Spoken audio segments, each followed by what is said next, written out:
자, 안녕하세요. 이준희 행정사라고 합니다. 반갑습니다. 매번 시작하지만 저는 수업 올라와가지고 긴장한 적이 별로 없는 것 같은데 항상 설명회는 좀 긴장이 되는 것 같아요. 설명회 시작하기 전에 이제 여러분들이 지금 그 자격증을 따기 위해서 왔잖아요. 근데 가장 안 좋은 자격증을 오래 공부하는 그 사람들의 패턴이 제가 분석을 했을 때 그래요. 학문을 공부하러 오세요. 그러니까 여러분들이 합격하는 방법을 공부해야 되는데 학문을 공부하러 오시면은 그러면 하나의 논점에 대해서 막 너무 깊게 들어가고 이러면 어떨까요? 저러면 어떨까요? 막 그런 일이 발생할 수가 없을 것 같은데 그러면 그런데도 그런 일이 발생하면 이건 어떻게 해결해야 할까요? 막 이런 이렇게 질문, 막 고민들 이런 것들을 가지고 주제마다 이렇게 접근을 하시면은 그러면 시험은 절대 합격을 하지 못해요. 그러니까 합격을 하기 위한 공부를 하셔야 되지 학문은 대학원이나 이제 대학에서 공부하시는 걸로 그렇게 접근을 하셔야 돼요. 자, 그래서 저는 강조하는 게 항상 효율적으로 해야 된다. 이거는 수험이기 때문에 짧은 시간에 붙는 것이지 자격증 시험을 긴 시간 동안 오랫동안 한다라고 해서 남는 건 하나도 없거든요. 시간이 지나갈수록 점점 경쟁률은 높아지고 공부할 범위가 많아지는 거지 10년 뒤에 이거보다 더 경쟁률이 낮아지고 그 다음에 공부할 범위가 줄어든다면 그거는 자격증이 가치가 없는 그런 자격증이겠죠. 근데 저는 이제 12년 차의 그런 그 행정사예요. 근데 행정사 업을 하다 보니까 물론 저는 강사를 하다 보니까 이제 전통적인 그런 행정사 업무를 하는 분들이 보면 야, 네가 무슨 행정사를 했다고 막 이렇게 생각하실지 모르겠지만 그래도 좀 이제 한 12년 차로 하다 보니까 행정사라는 그 자격증은 상당히 괜찮거든요. 메리트도 있고 괜찮은 자격증이에요. 그러면 이런 괜찮은 자격증은 빨리 붙어야 돼요. 시간이 오래될수록 점점 어려워지고 경쟁률이 세진다는 거죠. 자, 그러면은 일단은 제가 제 수업을 어떻게 할 것인지 그 다음에 저는 어떻게 접근할 것입니다. 이런 설명에는 조금 그렇게 접근을 설명회 때 할까 했더니 어차피 인문 강의라는 게 있어요. 우리 학원은. 그래서 2회 정도씩 인문 강의 각 과목별로 각 교수님별로 이렇게 이제 인문 강의를 하게 되는데 그 인문 강의는 아마 무료일 거예요. 무료니까 오셔가지고서 기본적인 어떤 내용 무료 아닌가요? 무료 맞죠? 기본적인 내용이나 이런 거에 대한 과목 설명도 듣고 그 다음에 그 강사들이 어떻게 수업을 진행할 것인지도 이게 얘기를 들으시면 될 것 같고 지금 오셨으니까 이제 그리고 지금 이 시기에 오셨다면은 제가 생각할 때는 아직 행정사의 과목이 뭔지 어떻게 접근해야 되는지 이런 거에 대해서 생소하게 알 수는 있겠지만 좀 생소한 그런 분들이 오셨다라고 전제하에 일단 또 얘기를 해 볼게요. 일단 저는 행정법하고 행정 절차론을 수업하고 있는 강사예요. 자, 행정법의 학습 전략인데 2차와 연계가 가장 높은 과목이에요. 2차의 연계가 가장 높다고 하면 제가 필기하는 거 별로 안 좋아하는데 잠깐 좀 써볼게요. 1차 과목은 일단 민법 총칙, 그 다음에 행정법, 행정학이 있죠. 이거는 앞에 이제 우리 팀장님이 얘기를 하셨을 거예요. 그 다음에 2차 과목은 계약법이라는 것이 있고 그 다음에 행정절차법, 그 다음에 사무관리론, 그 다음에 행정사실무법 이렇게 있는데 자, 이 행정법에서 파생되는 2차 과목이 비중이 조금 아닌 것도 있지만 실무법에서 비송이라든지 아니면 사무관리론은 1차 행정법하고 크게 아주 연관이 있지는 않지만 그래도 행정법하고 관련된 과목이 이 세 개예요. 그러면은 2차에 가장 큰 비중을 차지하는 것이 그 기본이 되는 것이 바로 행정법이다라고 볼 수가 있겠죠. 그죠? 자, 제가 행정법 수업을 하거든요. 그래서 제가 말씀드리는 건 아니고 아무튼 그래서 이만큼 행정법이 중요해요. 저는 1차만을 위해서 1차 합격만을 위해서 공부를 한다면 저는 집중을 해야 될 전략 과목은 민법 총칙이라고 생각을 해요. 왜냐하면 민법 총칙은 이렇게 얘기하면 민법 총칙 선생님들한테 민법 선생님한테 혼날지 모르겠지만 범위 자체가 좀 양이 적죠. 좀 적고 그렇기 때문에 고득점이 좀 가능해요. 객관식이기 때문에. 이것이 민법 총칙이 만약에 2차 논술형으로 나온다라고 한다면 정말 어려워질 거예요. 민법이라는 건 사례가 굉장히 많고 판례가 굉장히 많기 때문에. 자, 그런데 이게 객관식이기 때문에 고득점이 가능한 거면 민법 총칙이에요. 그리고 단순하게 전략적으로 접근한다는 걸 떠나서 민법 총칙은 그냥 법대에서 그렇게 얘기를 해요. 모든 법의 기본이다 이렇게 얘기를 하거든요. 그러면 여러분들이 결국 1차도 그렇고 2차도 그렇고 법을 바탕으로 해가지고선 시험에 합격을 해야 되는데 그 법의 기본이 되는 과목이 민법 총칙이라면 그 민법 총칙은 정말 제대로 해야겠죠. 그러니까 합격을 위한 전략도, 그 다음에 최종적으로 여러분들이 2차까지 가서 행정사가 되기 위한 전략도 민법 총칙은 굉장히 중요해요. 그런데 좀 경우를 나눠서 본다면 그건 이제 전제고요. 당연히 전제고. 행정법은 이만큼 2차와 관련이 되기 때문에 4과목 중에 3과목하고 관련이 되기 때문에 여러분들이 무시해서 될 과목은 어떤 과목에도 무시하면 안 되겠지만 그래도 좀 무시해서 될 과목은 아니에요. 그런데 행정법의 문제가 양이 굉장히 많아요. 행정법은. 법대에서도 보면은 1학년 때, 물론 제가 대학교 때 좀 열심히 안 다녀서 대학교 때 좀 많이 놀러 다녔기 때문에 학부의 어떤 그 체계가 정확한 기억은 잘 안 나지만 제 기억으로는 1학년 때 수업은 없었어요. 2학년 때도 아마 행정법 총론이라는 게 살짝 들어왔다가 보통 3학년, 4학년 때 이렇게 배우는 과목이 행정법이었을 거예요. 그만큼 행정법은 다른 법을 좀 알고 나서 접근을 해야 되는 과목이 행정법인데 여러분들은 1차 갑자기 그냥 법적인 베이스가 지식이 하나도 없는데 갑자기 행정법을 들어가기 때문에 여기 굉장히 접근하기가 좀 어려워요. 그리고 두 번째는 총칙이라든지 그러니까 계약법이라든지 이런 민법 쪽은 그래도 일상생활에서 여러분들이 겪었던 일이에요. 뭐 매매를 했다, 물건을 사고 팔았다, 아니면 뭐 임대차를 했다, 뭐 월세를 주고 뭐 아니면 전세를 가고 뭐 등등의 수많은 어떤 일상생활에서 경험이 바탕으로 이제 녹아져 있기 때문에 그걸 갖고 설명을 하기가 좀 편한데 행정법은 그래요. 여러분들이 순탄한 인생을 살아왔다면 행정법하고 관련돼서 뭔가 없었을 거예요. 물론 형법은 더더욱이 없었겠지만 행정법하고 관련돼서 뭐 있었을까요? 없었을 거예요. 그죠? 그러다 보니까 일상생활의 어떤 예를 들면서 하기에는 조금 좀 적합하지 못한 그런 법이 또 행정법이에요. 자, 행정법을 썼으니까 재책 파트별로 얘기를 한다면 재책 파트는 뭔가 통론이라는 통론이라고 되어 있지만 어떤 총론적인 측면, 그 다음에 이제 행정법의 총론적인 측면, 그 다음에 행정의 어떤 작용, 그리고 그 다음에 행정의 절차, 그리고 난 다음에 실효성을 확보하기 위한 어떤 수단, 그리고 어떤 행정 구제, 이런 파트가 있고 그 뒤에 강론이라고 해서 개별법이 나오게 되죠. 원래는 교수님 책 같은 경우는 절차가 작용 쪽에 다 들어가 있는데 저는 절차를 별도로 뺐어요. 그 이유는 행정절차법이라는 거, 행정절차론이 2차 시험이기 때문에 1차를 공부하면서도 조금 절차를 좀 넓게, 깊게는 좀 힘들겠지만 좀 넓게 봐두는 것이 아무래도 선행 과정에서 도움이 될 것 같아가지고 좀 빼기는 했거든요. 자, 아무튼 이렇게 이루어져요. 이렇게 이루어져 있는데 이 어려운 과목을 한 번 딱 들었을 때 난 이해가 안 돼. 정리가 안 돼. 역시 행정사는 나와는 거리가 먼 자격증인가 봐. 이렇게 해서 포기를 많이 하시거든요. 절대 행정법은 한 번 들었을 때 이해가 될 수 있는 과목이 아니에요. 그러니까 그렇다고 해서 그러면 그만큼 시간을 많이 차지해야 돼? 그게 아니라 처음에 들었을 때, 두 번째 들었을 때 계속 들으면서 낯가림이 없어져야 된다고 해야 될까? 좀 익숙해진다? 그러니까 뭔지는 모르더라도 좀 이렇게 편안해진다? 이렇게 들으면서 들은 것 같아. 이런 것들이 좀 쌓여 나가면서 이제 최종적으로 이거구나 라고 이렇게 이해가 돼야 되는 거지. 처음부터 막 정리가 되고 나는 알 것 같아. 쏙쏙 들어와. 이런 과목은 아니기는 해요.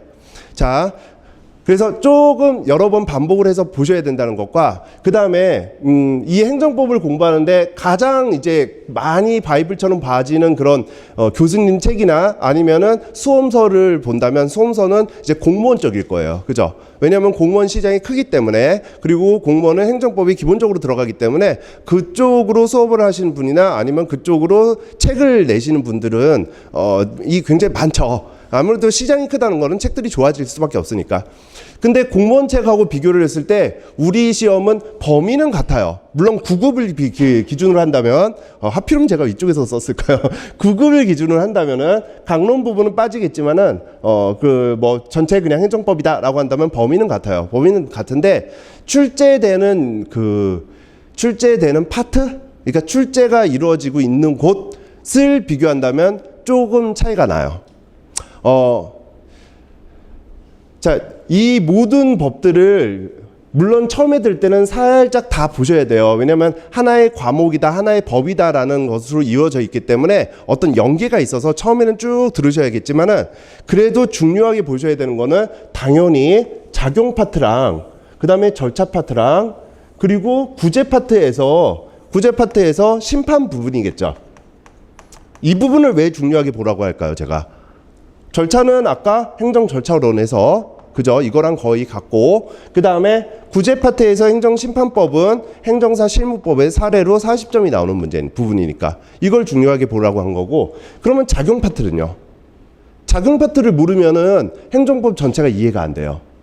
그렇기 때문에 어떤 용어들을 나중에 여러분들이 2차 가셔가지고서 답안지 실제 썼을 때 어떤 단어가 별거 아닌 것 같은데 이 단어를 쓰면 맞는 그런 걸 쓰게 된 거고 요 단어를 쓰면 틀린 거가 돼서 점수가 0점이 되고 막 이런 경우가 있을 수도 있거든요. 법학은. 자, 그런 것들을 제대로 잡기 위해서는 이 작용 파트를 좀 제대로 보셔야 돼요. 그래서 이런 부분에 대해서 여러분들이 조금 집중을 하고 나머지 그럼 구멍 난 데는요. 시험에 출제되는 부분 위주로 공부를 하셔야 되죠.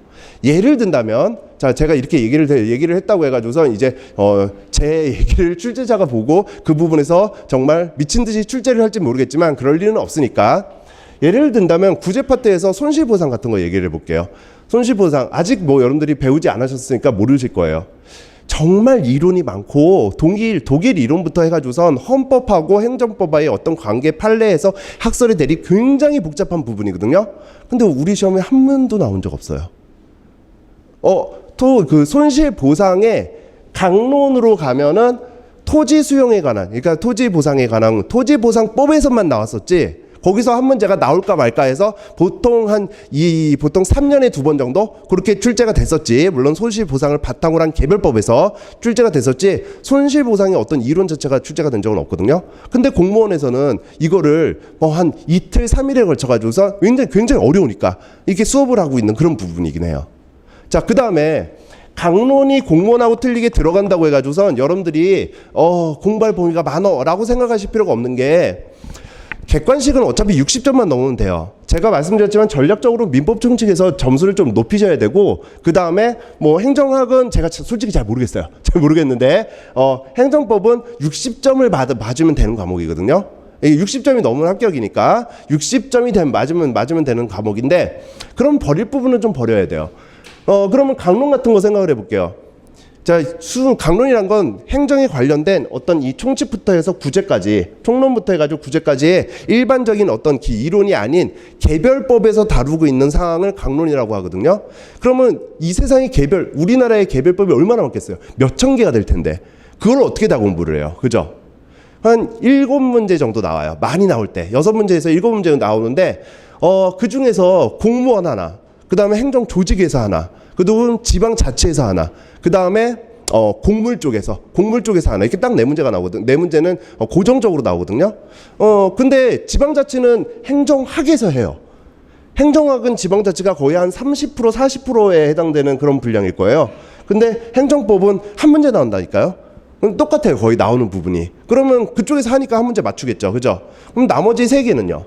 나머지 3개는 사실 한 2시간 정도면 정리가 돼요. 맨날 나오는 데서 나오니까. 그러면 그 2시간 좀 우리가 공부를 해가지고서 맞추고 그 4문제 맞추고 그 다음에 7문제 중에 2-3문제 어디서 나올지 모르는 그런 부분 버려야죠. 그걸 어떻게 공부하고 있어요? 그죠? 그건 버리는 거예요. 자, 그러니까 이렇게 처음부터 끝까지를 보는 과정에서 우리 시험에서 나올 수 있는 그런 파트별로 이게 버릴 거는 버리면서 공부를 하는데 그랬을 때 뭐가 문제가 생기냐면 버렸는데 전체적인 어떤 흐름에서 이게 제대로 그 흐름을 깨칠 수 있는 부분을 버렸다면, 그러면은 2차에 갔을 때 내가 기본기가 없어서 2차 접근이 좀 힘들지 않을까, 이런 게 걱정이 되거든요. 자, 여기서 제 자랑을 조금만 해볼게요. 저는 이 세 과목을 물론 하나라도 잘했어야 되는데 그러지 못하고 이 세 과목을 적어도 7, 8년, 가장 적게 한 사무관리론도 제가 7년, 8년 정도 수업을 했고요. 나머지는 거의 10년 가깝게 수업을 했어요. 그러면 어떤 부분은 버려도 2차에서 전혀 문제가 되지 않는다. 어떤 부분은 1차에서 출제는 조금 미흡하지만 좀 나올 가능성이 없지만 이 부분은 그래도 버리게 되면 나중에 2차에 좀 문제가 될 수가 있다. 라는 거에 대한 어떤 통계적인, 그 다음에 제가 수업을 하면서 느꼈던 그런 것들에 대한 경험이 좀 쌓여 있거든요. 자, 그러니까 제가 버릴 거 버리자라고 할 때는 그냥 버리시면 되고요. 그 다음에 이 부분까지는 왜 굳이 하고 있지? 라고 생각이 들더라도 어쩔 수 없이 2차를 위해서 필요하다라고 생각하면 할 수밖에 없는 거니까 그런 부분은 조금 따라와 주시면 돼요. 그래서 행정법은 그래요. 제가 물론 너무 잘 나가지고선 여러분들한테 딱 한마디만 해도 여러분들이 이해를 하고 쭉 따라올 수 있다면 너무 좋겠지만, 그건 이 세상에 어떤 강사도 좀 힘들 것 같아요. 행정법이라는 그 과목의 특성상. 그렇기 때문에 처음부터 정리는 잘 안 되겠지만 좀 이렇게 시간을 투자를 해가지고서, 결국 최종적인 합격에 도움이 되는 과목이니까 시간을 투자해서 여러분들이 좀 느긋하게 쫓아오시면은, 그러면은 아마 좋은 결과, 그리고 그게 2차까지도 연결이 될 거예요. 자, 그 다음에 넘어가셔서 2차 과목은 지금 당장 2차가 여러분들한테 급한 건 아니기 때문에 좀 간단하게 해볼게요. 행정 절차로는 시험 범위가 이제 이렇게 돼요. 여기서부터 다음까지. 그래서 절차법, 정보공개법, 개인정보보호법 해가지고 쭉 해서 가족관계등록법 8개의 법이에요. 뭐 비교할 건 안 되지만 계약법은 민법 중에 채권 파트 중에 계약 파트. 그 다음에 사무관리로는 협업 촉진에 관한 규정이라는 어떤 령과 그 다음에 민원 처리에 관한 법률. 그래서 법률 이렇게 해서 법령까지 하면 2개. 행정사실무법도 뭐 비송과 행정사법, 그 다음에 행정심판법 해가지고 3개. 자, 이렇게 법의 양만, 개수만 따진다면 제일 많아봤자 3개인데 우리 행정절차로는 어때요?